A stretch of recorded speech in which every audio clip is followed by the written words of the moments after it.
पवित्र पवित्र सैन्याच्या योवाने बापा आम्ही स्तुती करतो, धन्यवाद देतो तुला. पवित्र गुरुवारच्या दिवशी तुझ्या वचनातून शिकण्यासाठी तू आम्हाला वेळ दिलेली आहे. सांगत असताना आणि ऐकत असताना आम्हा सर्वांना तू मार्गदर्शन कर. कारण आमचा प्रवेश ख्रिस्त याच्याद्वारे ज्याच्याकडे शास्त्र आहे त्याला विनंती आहे विभाग शिवपास आपण काढूया. सगळे भागसवाध्याय ठेवूया, कारण प्रत्येक वचन हा महत्वाचा आहे. त्यानंतर योहानाचा सुवर्तमान 13वा अध्याय आणि 8 बोले तेव्हा तुमचे आज आपण या मौजी गुरुवारच्या दिवशी काय काय घडलं या गोष्टीचा आढावा घेणार आहे, ज्याला चर्च पवित्र सप्ताह असं म्हणतात. आणि या प्रवेश ख्रिस्ताच्या या भूतलावरील शेवटच्या आठवड्यामध्ये घडलेल्या घटना आहेत. रविवारी ते पुनरुत्थान झालं आणि तो स्वर्गी निघून गेला. या देहामध्ये तो भूतलावरती परत वावरला नाही आहे, म्हणून या देहामध्ये असताना त्याच्या जीवनातील शेवटच्या आठवड्यामध्ये काय झालेलं आहे हे मला थोडंसं ब्रीफ करूया. इसवी सन 29 सालामध्ये या आठवड्यामध्ये जे घडलं त्याची चर्चा आजपर्यंत सगळ्या जगामध्ये होती. ही अशी एकच घटना आहे की ज्याची चर्चा आज तोवर सर्व जगामध्ये होते. आपण परवा पाहिलं नाही का, पहिल्यांदाच काय काय झालं, प्रवेश ख्रिस्ताने काय काय केलं. लोक याची तुमची सवय असेल तर ते तुमच्याकडे कायमच राहणार आहे. आणि ह्या गुरुवारी येशू आणि त्याचे शिष्य माडीवरल्या खोलीमध्ये जमा झाले होते. फार महत्वाचे ना, त्याच्यामध्ये बारीक बारीक मुद्दे सुद्धा प्रभूने मला ते प्रगट केले आज, आणि मलाही आश्चर्य वाटत. आणि म्हणून आपण प्रभूचं वचन शिकलं म्हणजे सगळं मिळालं असं नाही, ते मरेपर्यंत शिकलं तरी ते रहस्यच राहतं. आणि म्हणून परमेश्वराच्या पायथ्याशी जाऊन चरणापाशी जाऊन आम्ही शिकणं फार महत्वाचं आहे. प्रथेनुसार किंवा जे ट्रेडिशन चालत आलेलं आहे मौखिक बोलण्याच्या द्वारे, त्याच्यामधून आम्हाला एक गोष्ट पाहायला मिळते, ती म्हणजे येशू आणि त्याचे शिष्य ज्या माडीवरल्या खोलीत जमा झाले होते ते सगळे ज्या खोलीत जमा झाले ती खोली योहान घडलेल्या मार्काच्या आईची होती. त्याचं नाव योहान मार्क असं लिहिलेलं आहे. आणि या योहान मार्क याने मार्काचं शिवर्तमान लिहिलं. आणि ज्या प्रकारे प्रभू येशू ख्रिस्ताने पेत्र आणि योहान, लुकास 22वा अध्याय 8व्या वचनामध्ये हे आहे, पेत्र आणि योहान यांना सांगून पाठवलं की बलाढ्याच्या भोजनाची तयारी करा. पण असं झालेलं आहे, त्या ठिकाणी त्यांनी जी आज्ञा केली ती कशी आहे, आपण बलाढ्य सणाचे भोजन करावे म्हणून तुम्ही जाऊन आपल्यासाठी तयारी करा. ही आज्ञा परमेश्वराने पेत्र आणि योहान यांना दिलेली आहे. मला असा विचार आला की यांच्यातर्फे कोणाच्या तरी थर्ड पर्सनच्या घरात जाऊन त्याच्या घराची तयारी करायची भोजनासाठी त्याने अवघडण्यासारखं वाटतं नाही का. प्रवेश ख्रिस्ताने डायरेक्ट त्या योहान मार्गाच्या आईला कळवलं असतं किंवा योहान मार्गाला जरी सांगितलं असतं की बाबा आम्ही येत आहे तयारी करत, तरी चाललं असतं ना. हे वाया कसं काय प्रवेश ख्रिस्त गेला. ऐकलं तुम्हाला नवल वाटणार आहे, मी त्या मुद्द्याकडे येत आहे. प्रवेश ख्रिस्ताने सरळ योहान मार्गाच्या आईच्या घरी त्या लोकांना न पाठवता, बरं, प्रत्येक वचन किती महत्वाचं आहे. आपल्याला बलाढ्य भोजन करावे म्हणून तुम्ही जाऊन आपल्यासाठी तयारी करा. ते म्हणजे कुठं जायचं, आम्ही कुठे जाऊ, कुठे तयारी करू, आपली काय इच्छा आहे. तरी देखील प्रभू येशू ख्रिस्ताने पुढच्या वचनामध्ये सांगितलं नाही तुम्ही याच्या घरी जा, मार्काच्या घरी जा. मी विचार करायला लागलो, येशूने असं का केलं, सिक्रेट का ठेवलं. त्याने आला होता विचार, माझ्या मनात नाही आला, आज तो मला भेडसावत होता. यालाच तर म्हणतात अभ्यास करण्याची पद्धत. प्रत्येक शब्द फार महत्वाचा आहे. लूक नमूद करतो की सैतान यवनामध्ये शिरला. बघा त्या वचनामध्ये, पुढच्या वचनामध्ये जर आपण गेलो तर त्यामध्ये आम्हाला पाहायला भेटतं 22 लुकाचं 3ऱ्या वचनात, तेव्हा 12तील एक जण यहूदा इस्करियोत या सैतान शिरला. म्हणजे सैतान कुठून शिरतो? कुठून म्हणजे अवयवाचं विचारत आहे, बाहेरून शिरतो. सैतान कुठून शिरतो? तो आमच्यात नसतो, तो बाहेरून शिरतो. म्हणून तर लिहिले तिथे सैतान यहूदामध्ये शिरला आणि शिरल्यावर ढोकणारेला माणूस सरकत राहणार तसा झपाटल्यासारखा झाला. आणि म्हणून पुढे आम्ही पाहतो की जर येशूने प्रथम सरळ सरळ योहान मार्काच्या आईच्या घरी जाऊन तयारी करा असं पेत्र आणि योहान यांना सांगितलं असतं तर काय झालं असं माहिती का? आता मी तुम्हाला कुठे सांगतो सिक्रेट. ही गोष्ट यहूदा इस्करियोतला कळली असते, कारण ऑलरेडी त्याचा सैतान शिरला होता. आणि असं म्हटलेलं आहे की त्या यहूदा इस्करियोतने ही बाब लगेच मुख्य याजकाला सांगितली असती की ही मंडळी सगळी योहान मार्काच्या घरी जाता, आपण तिकडे त्याला बघूया. काय झालं असतं? मार्काच्या माडीवरच्या खोलीमध्ये जर येशूची धरपकड झाली असती तर शेवटला प्रभुभोजन मिळालं नसतं. प्रभुभोजनासाठी मंडळीमध्ये उपस्थितच नसतात. येशूने हा विचार करून कामं केलेली आहे की हॅव प्लॅन. आणि म्हणून त्याने या पेत्र आणि योहानाला मार्काच्या घराचा पत्ताच दिला नाही. आणि मग पुढे असं म्हटलेलं आहे की त्याने त्यांना सांगितले, पहा तुम्ही नगरात प्रवेश केल्यावर पाण्याची गांजर घेऊन जाणारा एक मनुष्य तुम्हाला आढळेल. गेतशेमनी बागेमध्ये जाण्यापूर्वी येशूने पाण्याची गांजर घेऊन जाणारा एक मनुष्य तुम्हाला आढळेल. येशूला कसं कळलं?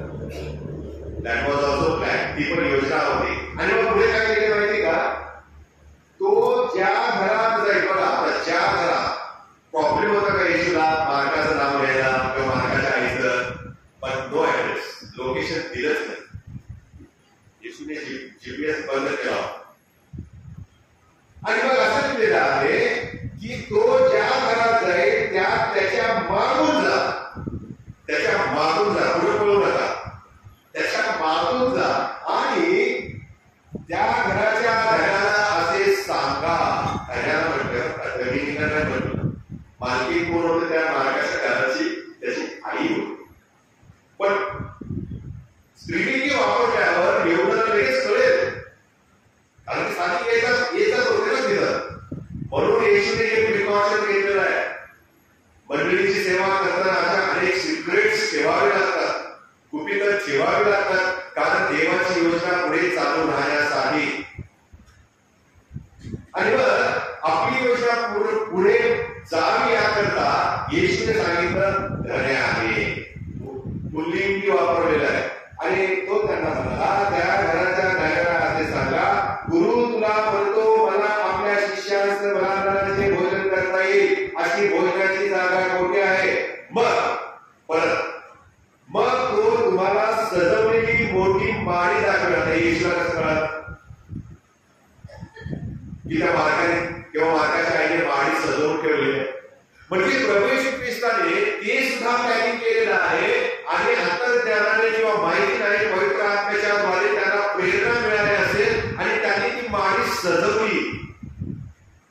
त्यांनाही कल्पना नसेल की भलांचं भोजन आपल्याच घरी होणार आहे. शक्य आहे, त्यांनाही कल्पना नसेल. कदाचित भलांच्या सण आले म्हणून त्यांनी आपले घर सजवलं असतं, जसं क्रिसमसला आपण डेकोरेशन करतो, सजवतो घर, तसं कदाचित या मार्काने आणि त्याच्या आईने आपलं घर सजवलं असेल. पण हे येशूला कळालं, कारण शेवटी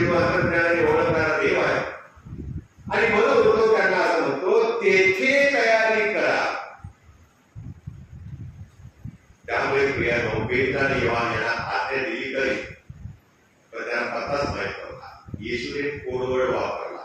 काय वापरला? कोडवर्ड वापरला. अनेक ठिकाणी वापरलाय बरं का. पासपोर्ट म्हणा, त्या ऍपलच्या मोबाईल मध्ये ज्याला म्हणतो पासपोर्ट, किंवा आपल्या साध्या मोबाईल मध्ये ज्याला आपण कोडवर्ड म्हणतो. येशू ख्रिस्ताने कोडवर्ड वापरलेला या ठिकाणी, आणि असं म्हटलेलं आहे की त्या कोडवर्डाप्रमाणे त्यांनी फॉलो करायचं आहे आणि ते योग्य स्थळी पोहोचणार आहे. झावळ्याच्या रविवार देखील येशूने असेच केले. सेकंड कोडवर्ड वेळेवर सांगितलं नाही तो, कारण की यावेळेस वाट आला. झावळ्याच्या रविवारचं कोडवर्ड काय म्हणतात आपण तिथे बोलूया. लुकाचे वर्तमान 19वा अध्याय आणि मला वाटतं 30वं वचन वाचा बरं. तुम्ही समोरच्या गावात जा, म्हणजे त्या जाताच त्याच्यावर कोणी कधी बसले नाही असे शिंगरू बांधले तुम्हाला आढळेल, ते सोडून आणा. तुम्ही ते का सोडता असे कोणी तुम्हाला विचारले तर प्रभू याची गरज आहे. परत कोडवर्ड दिला, समोरच्या गावात जा. काय गावाचं नाव विषय माहित नव्हतं? बेतानी बेतवागेच्या बाजूला आहे, आम्हाला असं माहिती ना. पण येशूने कोडवर्ड वापरला, समोरच्या गावात जा. दुसरा कोडवर्ड बघा काय आहे त्या ठिकाणी, ज्याच्यावर कधी कोणी बसले नाही असे शिंगरू तुम्हाला आढळेल. हे येशूला कसं कळालं?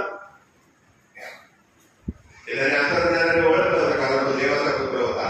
पुढे आम्ही असं पाहतो, येशू त्यांना सांगतो की ते सोडून आणा, आणि तुम्हाला जर सोडत असताना कोणी विचारले तर प्रभूला त्याची गरज आहे असं सांगा. कोडवर्ड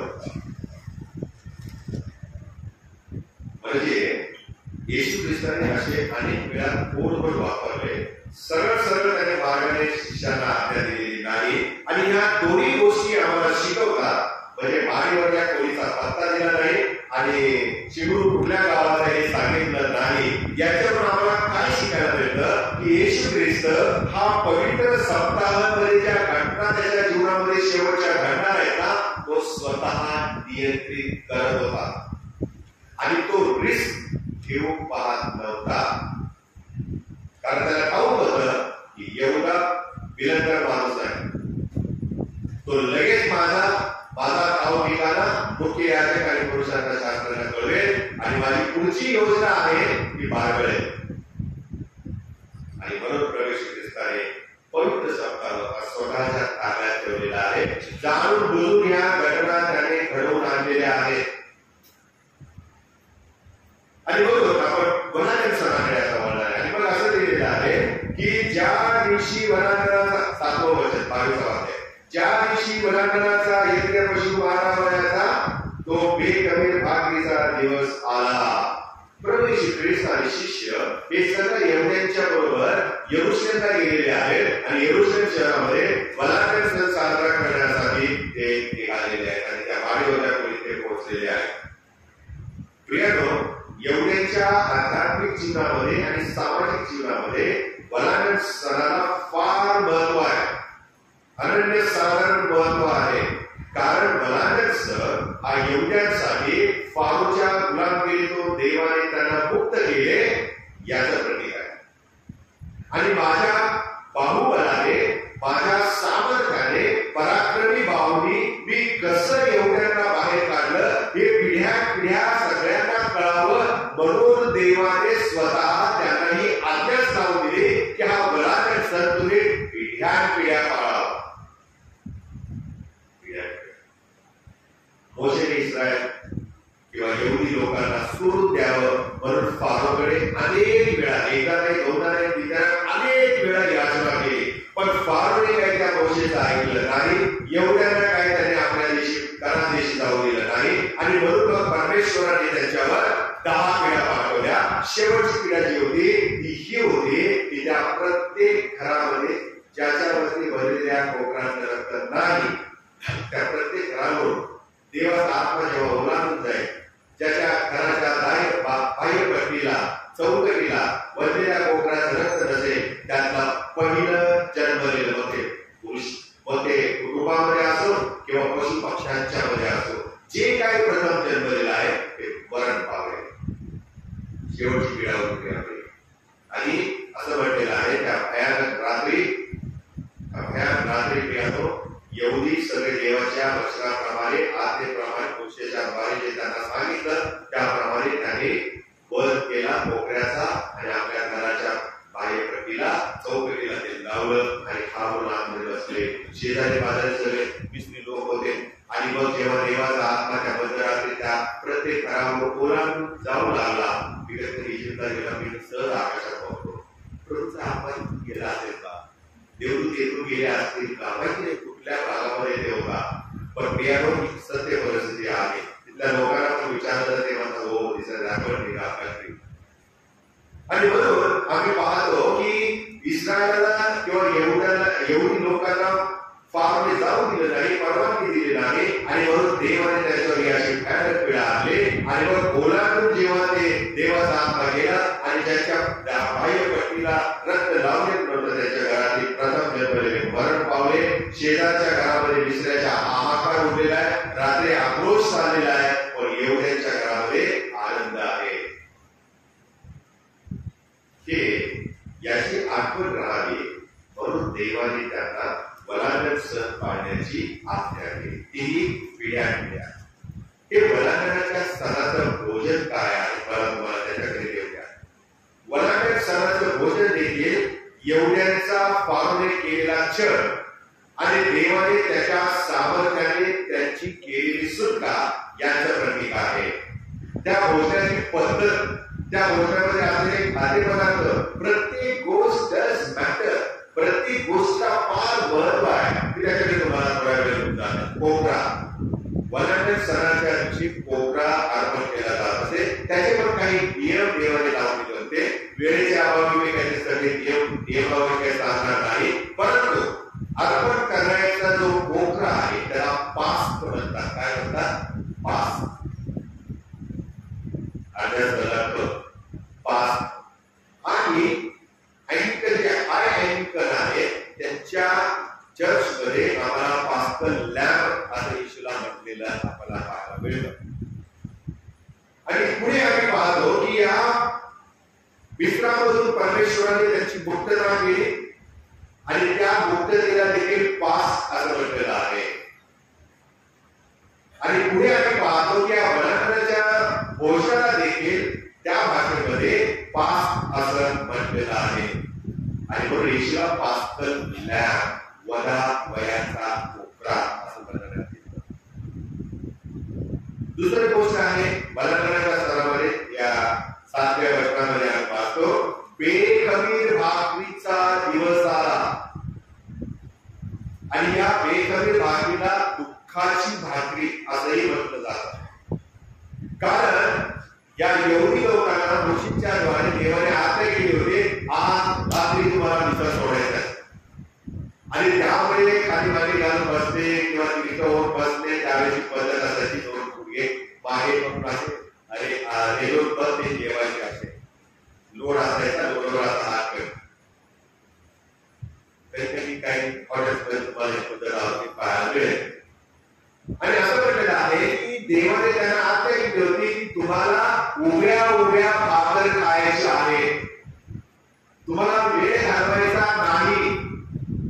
आणि म्हणून त्यांनी घाईघाईमध्ये ती भाकर खायची आहे, कारण ते दुःखाचं प्रतीक होतं. परमेश्वराने त्यांना इजिप्त सोडण्याची आज्ञा दिलेली होती. तिसरी गोष्ट आम्ही पाहतो आणि ती म्हणजे कडू वनस्पती. ही कडू वनस्पतीची वापरली जाईल भोजनामध्ये. ती यहुद्यांची मिस्रामध्ये असलेल्या गुलामगिरीचं प्रतीक होतं. गुलामगिरीमध्ये राहताना त्यांचं जीवन काही सुखदायक नव्हतं, आनंदी नव्हतं, दुःखमय होतं. आणि म्हणून इजिप्तमध्ये छळाचं चिन्ह म्हणजे कडू वनस्पती त्यांना परमेश्वराने खाण्यास लावली होती.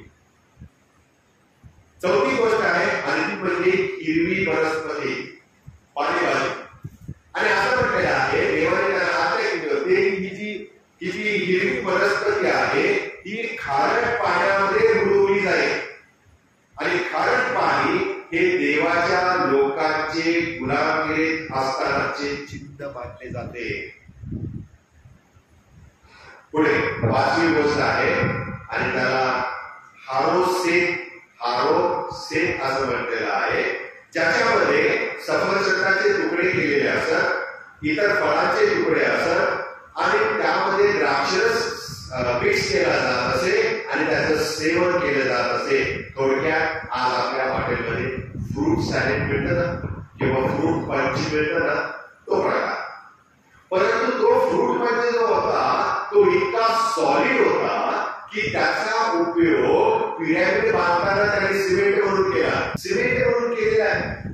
त्यावेळेस वाडे बांधत असताना त्यांनी या सगळ्या मिश्रणाचा उपयोग एक चांगलं सिमेंट म्हणून केलेलं इतिहासामध्ये आम्हाला पाहायला मिळतं.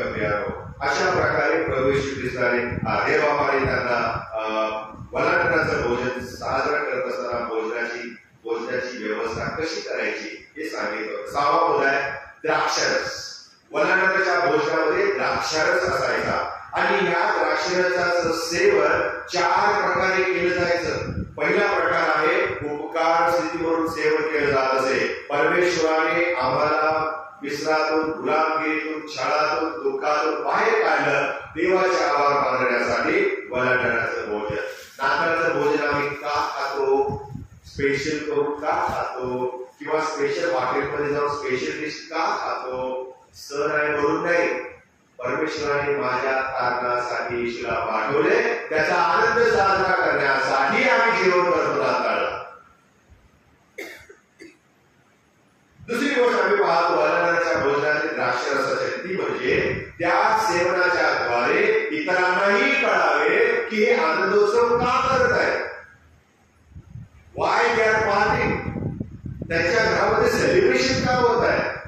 म्हणजे बाकीचे जे इतर लोक आहेत शेजारचे पाजारचे त्यांना कळावं की आमच्या देवाने आम्हाला गुलामगिरीतून कशा प्रकारे काढलं. आणि बरोबर द्राक्षरस हे विपुलतेचं आशीर्वादाचं चिन्ह त्यावेळेस होतं आणि आजही आहे.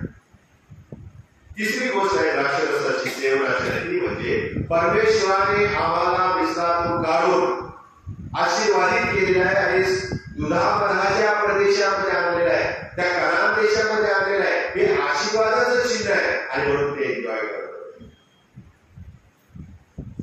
आणि शेवटचं आहे ते म्हणजे द्राक्षरसाचा सेवनाचा प्रकार मल्कीसदेक. मल्कीसदेक हा जुन्या करारामध्ये आम्हाला देवाच्या नीतिमत्वाचं प्रतीक म्हणून असलेला मनुष्य पाहायला मिळतो. मी जर योग्य आहे आणि मी जर वलांडणाच्या सणामध्ये द्राक्षरस पितो तर याचा अर्थ असा आहे की देवाचं नीतिमत्व माझ्यामध्ये आलं आहे, ते मी स्वीकारला आहे. आणि म्हणून प्रिय द्राक्षरस हा येवढ्याच्या जीवनामध्ये अतिशय महत्वाचा भाग आहे. आणि हेच ते भोजन घेण्यासाठी येशूने शिष्यांना माडीवरल्या खोलीत गेले आणि तिथे त्याने द्राक्षरस पिला. आता कळलं ना मला द्राक्षरसाचे 4 महत्वाचे मुद्दे. येशूने त्यांना द्राक्षरस देण्यासाठी, खेळण्यासाठी, पिण्यासाठी आणि बेकमी भाकर खाण्यासाठी, वलांडण सणाचं भोजन घेण्यासाठी माडीवरल्या खोलीमध्ये बोलावलेलं आहे. आणि मग येशूने काय केले? भाकर घेतली, ईश्वरकार स्मरण करून ती बोलली, आपल्या शिष्यांना दिली आणि म्हणते घ्या, खा, तुम्हाला बोलले गेलेले माझे शरीर आहे. मग त्याने द्राक्षरसाचा प्याला घेतला, तो ईश्वरकार स्मरण केला आणि शिष्यांना दिला आणि म्हणते हा माझ्या रक्तात झालेला नवा करार आहे. तुम्हासाठी होते जात असलेले माझे रक्त आहे. जितकेदा तुम्ही खाता आणि पिता तितकेदा तुम्ही माझे मरणाची घोषणा करता. मेज स्थापन केला आणि याच्यावरूनच या 2 गोष्टींच्या वरूनच भाकर आणि द्राक्षरस ही चर्च ऑफ इंग्लंडने फार वर्षापूर्वी या दोघांना एकत्र केलं आणि त्याला नाव दिलं पवित्र प्रभू भोजन. इंग्लिशमध्ये होली कम्युनियन असं म्हटलं जातं. दुसऱ्या भाषेमध्ये युकॅरिस्ट असंही म्हटलं जातं. म्हणून आम्हाला पाहायला मिळतं की प्रोटेस्टंट चर्चमध्ये फक्त 2च आम्हाला साक्रामेंट किंवा पवित्र विधी पाहायला मिळतात. एक म्हणजे पवित्र प्रभुभोजन जे प्रभू येशू ख्रिस्ताने स्थापन केलं आणि दुसरं म्हणजे बाप्तिस्मा जो प्रभू येशू ख्रिस्ताने स्वतः घेतला आणि आम्हाला घेण्यासाठी त्याने आज्ञा दिलेली आहे. पाण्याने जन्मल्यापासून तुला स्वर्गाच्या राज्यात प्रवेश नाही. प्रोटेस्टंट मतप्रणालीमध्ये फक्त बाप्तिस्मा आणि प्रभुभोजन हे 2च धार्मिक विधी मानले जातात. पण कॅथलिकांच्या मध्ये 7 आहेत. हे 2 जर सोडले तर आणखी 5 त्यांच्याकडे विधी आहेत आणि ते म्हणजे धुरीकरण आहे. आमच्याकडे धुरीकरण हा पवित्र विधी जरी मानत नसला, कारण प्रवेश ख्रिस्ताने तो स्थापन केलेला नाहीये, म्हणून त्याला आपण सेकंड लाईन मध्ये ठेवलेला आहे. पण कॅथलिक चर्च मध्ये त्याला फार पावित्र्याने केला जातो. प्रायश्चित्त आहे, पेनन्स ज्याला म्हटलेलं आहे. तिसरं आहे एक्स्ट्रीम अंशन म्हटलेलं आहे.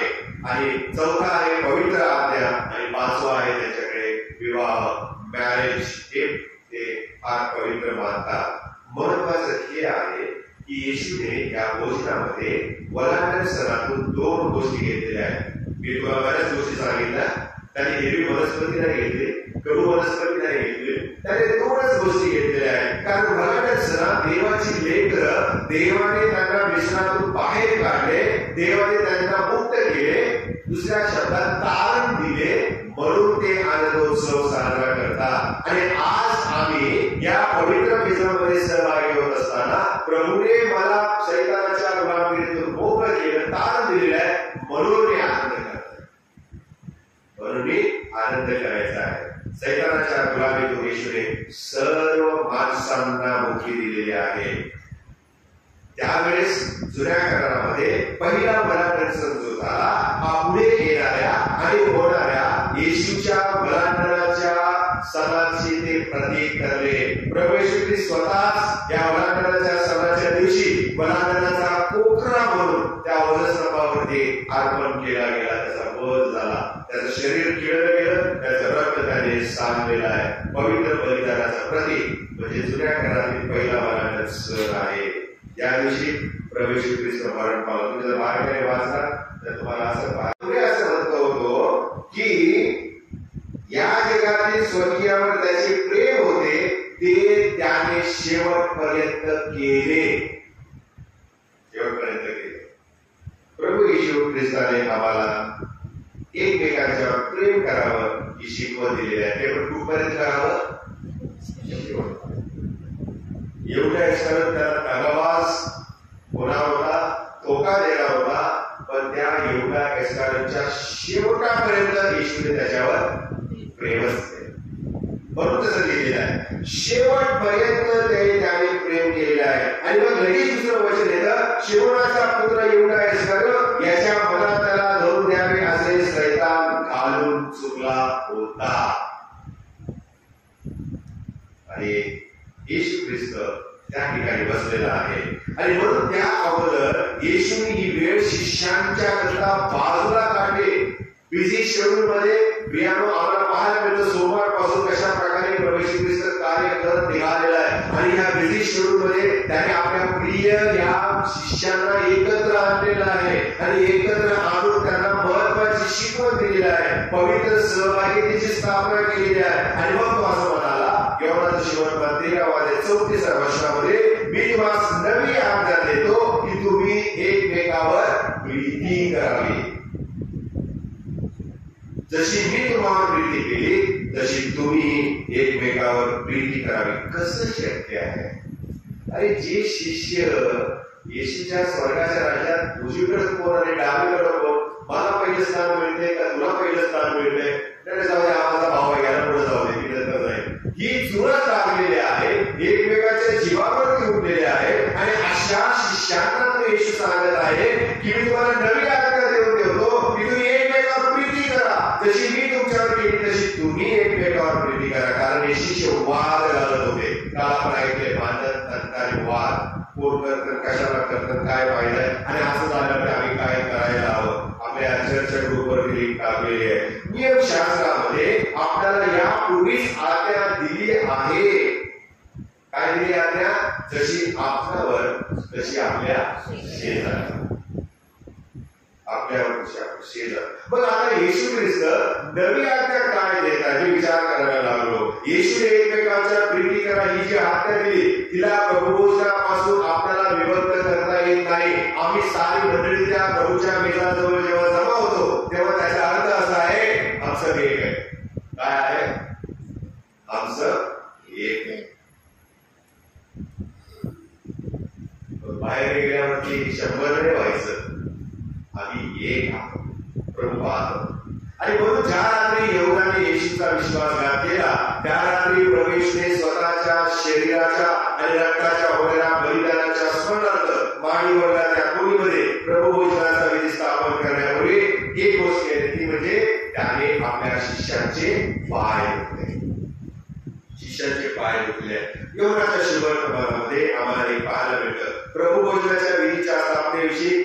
जास्त पाहायला मिळत नाही, परंतु त्याच्यासाठी आम्हाला मत्तय, मार्क, लूक आणि पावलाचं पत्र, पहिलं पत्र हे आपल्याला वाचणं फार गरजेचं आहे.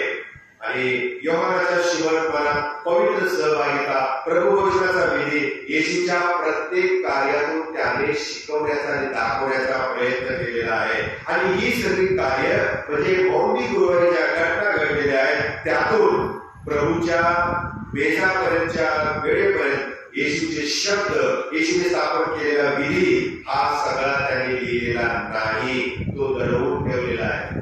पण जेव्हा आम्ही अशा प्रकारे त्या वचनाचा अभ्यास करतो त्यावेळेला आम्हाला प्रभू त्या वचनाचा उलगडा करतो. बघा, काना येथील लग्नामध्ये प्रभू येशू ख्रिस्ताने पाण्याचा काय केला? माझा ध्येय आणि माझे रक्त एक खरे खाद्य आणि खरे पेय आहे. आणि म्हणून आम्ही पाहतो की या पुढे देखील प्रभू येशू ख्रिस्ताने आम्हाला प्रभुवचनाचं महत्व सांगितलेलं आहे. स्थळ एकच आहे, माडीवरली खोली. आणि प्रभू येशू त्या माडीवरल्या खोलीमध्ये असं म्हणतो, मी वेल आहे, तुम्ही फाटे आहात. मी वेल आहे, तुम्ही फाटे आहात. आणि माझ्यामध्ये जो राहतो आणि मी त्यामध्ये राहतो तो पुष्कळ फळ देतो. प्रभू येशूला माहित होतं की आज रात्री काय होणार आहे. आपल्यापैकी एक जण मला धरून देणार हे त्याला माहित होतं. कोण धरून देणार हे त्याला माहित होतं. परिस्थिती लावून, पण तरी देखील त्याने प्रेम केलेला, तरी देखील त्याने प्रेम केलं, तरी देखील त्याने प्रेम केलेलं आहे. आणि ही शिकवण आम्हाला दिलेली आहे त्याने. आणि या ठिकाणी दुसरी गोष्ट आम्हाला पाहायला मिळते, येशूला माहित होते की स्वतःच्या मरणाची वेळ आता जवळ आली आहे. आणि म्हणून त्याने हे पाहिलं की पित्याने आता त्याच्या हातामध्ये सर्व गोष्टी दिलेल्या आहेत. म्हणूनच तो म्हणाला, हे बाबा यांना क्षमा. म्हणूनच तो म्हणाला, तू आज माझ्याबरोबर. म्हणूनच तो म्हणाला, बाई हा पहा तुझा पुत्र. आणि मुलाला काय म्हणाला, ही पहा तुझी आई. म्हणूनच तो म्हणाला, पूर्ण झाले आहे. म्हणूनच तो म्हणाला, हे बाबा माझा आत्मा आता तुझ्या. सगळे अधिकार देवाने त्याला दिले होते. आणि जाता जाता या भूतलावर येशू ख्रिस्ताने सगळे अधिकार वापरलेले आहेत. तिसरी गोष्ट आहे, पहिले आपण पाहिली, जो धरून देणार आहे, कोण धरून देणार, कधी धरून देणार येशूला माहित होतं. दुसरी गोष्ट आहे, आपली आता वेळ जवळ आली आहे हे देखील येशूला माहित होतं. आणि तिसरी गोष्ट आहे की स्वतःचा वलांडण जवळ आला आहे, वलांडणाचा मोकळा म्हणून स्वतःलाच वधस्तंभावर जायचं आहे हे देखील येशूला माहित होतं. आणि हे सगळं माहित असताना येशू भोजनाच्या वेळेस उठला असं लिहिलेलं आहे. 13व्या योहानाचं आणि 4थ्या अध्यायात लिहिलेलं आहे. येशू भोजनावरून उठला, त्याने आपली बाह्य वस्त्रे काढून ठेवली आणि रुमाल घेऊन कमरेला बांधला आणि मग गंगाळामध्ये पाणी ओतून काय काय करू लागला, शिष्याचे पाय धुवू लागला. पाय धुणे हे गुलामाच्या कामापेक्षाही खालच्या दर्जाचं काम मानलं जाईल. परंतु येशूने आमच्यासाठी ते स्वीकारलं. त्यावेळेला ती पद्धत होती की आपण पाय धुणे. जसे एखादी आई आपल्या लेकराला सांगते जेव, हात धुतल्याशिवाय जेवायचं नाही, तशा प्रकारे पाय धुण्याची पद्धत त्यांच्याकडे होती. आपण बाहेर आल्यावर पहिले पाय पाणी घेतो की हो. आणि म्हणून येशू ख्रिस्ताने त्यामध्ये कमीपणा समजला नाही. त्याने खाली बसला आणि मग आपल्या शिष्यांचे त्याने पाय धुतलेले आहे. आणि मग पेत्र म्हणाला, प्रभूजी माझे तुम्ही पाय धुवा. म्हटला का असं नाही, म्हटलं काय म्हणाला, प्रभूजी माझे पाय तुम्ही धुवू नका, तेवढा मी लायक नाही. माझ्या शब्दात सांगतो बरं का, सुरुवात कशा असतात, मी तेवढा लायक नाही, माझे पाय तुम्ही धुवावे. आणि मग येशू काय म्हणाला, मी जर तुला धुतले नाही तर माझ्या बरोबर तुला वाटा नाही. 13व्या 8व्या वचनामध्ये दिले आहे. आम्ही येशूकडून धुतले गेले पाहिजे. प्रभू येशूने आम्हाला धुणं फार गरजेचं आहे. आम्ही स्वतः धुण्याचा प्रयत्न करू नये, कारण हे सैतानी गुणधर्मच असे असतात की आम्ही किती त्याला धुवायचा प्रयत्न केला ते निघत नाही. आणि म्हणून प्रियानो, हे काम फक्त आमच्या येशूचं आहे. आणि म्हणूनच तो स्वतः वधस्तंभावर गेलेला आहे. मनुष्याला पापाच्या क्षमेसाठी देवाने फार पद्धती लावून दिल्या. देवीच्या पुस्तकामध्ये आम्ही वाचतो. परंतु लोक पश्चाताप अंतःकरणाने यायचे, अर्पण करायचे आणि बाहेर जाऊन पुन्हा तेच करायचे. आणि अशा प्रकारे प्रियानो आम्ही पाहतो या ठिकाणी की प्रभू येशूचा शिष्य होणे म्हणजे येशूने आमचे पाय धुणे, आमचं अंतःकरण धुणे, आमचं जीवन धुणे हे फार महत्वाचं आहे. आणि प्रवेश ख्रिस्ताने वधस्तंभावर तेच केलेलं आहे कार्य. त्याने आमची पापे वधस्तंभावरती धुतली. He washed our sins on the cross. He made us clean. आणि म्हणून प्रियानो, आजच्या मोदी गुरुवारच्या या दिवसाला फार महत्व आहे. प्रभू येशू ख्रिस्त स्वतः सेवक झाला. प्रभू येशू ख्रिस्त स्वतः नम्र झालेला आहे. त्याने आम्हाला एकमेकांचे पाय धुवायला सांगितले, पाय ओढायला सांगितलेत का? माझ्या तर भाषणात नाहीये कुठं तुम्ही एकमेकांचे पाय ओढा. काय केले?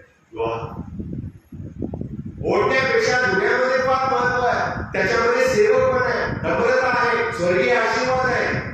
ओढण्यामध्ये नाश आहे. राहणं फार गरजेचं आहे. आणि तसं राहण्यास प्रभू तुम्हाला अधिक सहाय्य करो. आपण प्रार्थना करूया. पवित्र प्रभू, आम्ही तुझी स्तुती करीतो, तुझ्या नावाला मान, महिमा आणि धन्यवाद देतो. मोदी गुरुवारच्या दिवशी प्रभू तू आम्हाला आपल्या वचनात बोललास, शिकवलंस. सण म्हणजे काय? बऱ्याच सणाच्या भोजनामध्ये असलेल्या पदार्थांचं महत्व. आणि प्रभू या दिवशी तू बेजाची स्थापना केलीस, पवित्र बेजाची. आणि त्याचप्रमाणे शिष्याचे पाय धुवून नम्रतेचं उदाहरण आमच्या समोर तू ठेवलंस. प्रभू तू आम्हाला तीच आज्ञा केली, जशी मी तुम्हाला प्रीती केली तशी तुम्ही एकमेकांवर प्रीती करा. येशूच्या नावाने.